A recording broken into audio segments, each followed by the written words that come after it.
if there were a big on-off switch and one day someone shut down the internet? A Senate cybersecurity bill being considered would give President Obama emergency control of the internet. It would allow him to declare a cybersecurity emergency. Larry Fiorino with G.1440 joins us for this morning's web sighting. So, good morning, first of all. Good morning, Patrice. Jumping right in. What does that mean? What is a cybersecurity emergency? Well, it's fairly loosely defined in the bill, but it's an immediate strategic threat to the nation's internet interests. Give me an example of how our nation's security could be Well, actually, threatened. a great example happened just not long ago, maybe a month or two, where there was a denial of service attack, brought down a number of federal government websites, and they were down for over 24 hours. So it's that kind of thing where an internet site that's dedicated to the government is brought down due to an attack. So this bill would allow the president to somewhat shut down the internet. How do you shut down the internet? How do you do that? Well, that's a great question. There are a number of companies out there, and in the bill they're called critical infrastructure service providers, that actually maintain all of the connections. You know, the internet is really just a whole series of connections of lots of servers, right? Well, there are companies, hosting companies, that maintain those connections. Okay. So you would work with them to start shutting things off to stop those attacks.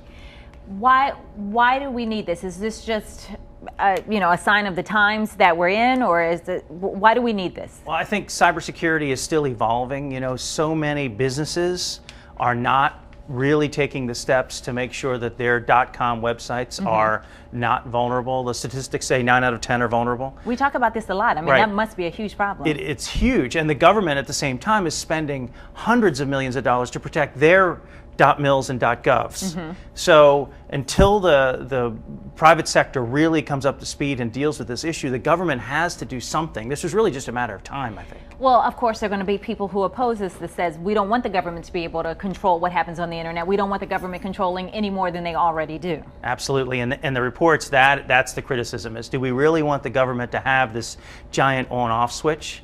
Although until businesses start dealing with their own issues, I can't see how the government can just allow these attacks to happen.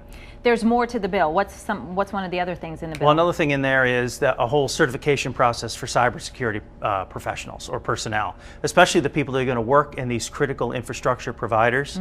They have to make sure that if there's an issue, it's not really happening from the inside. Okay. And when could we see this, or is this just still Bills in Congress now?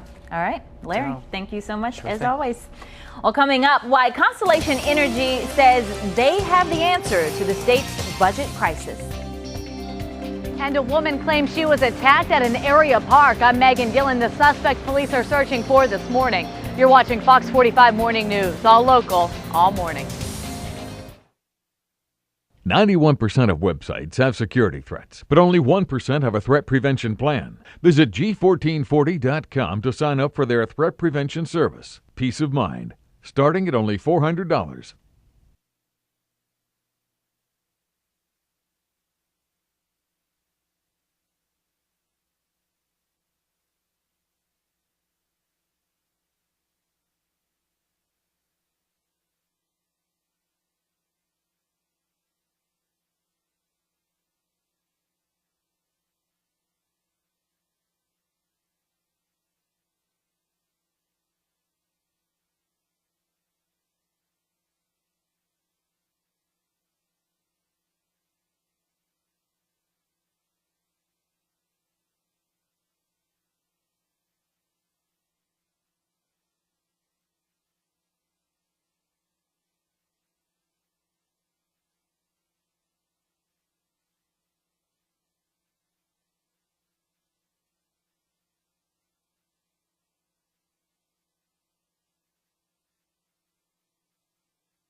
2, 1, 2, 3, 4, 5. Hello.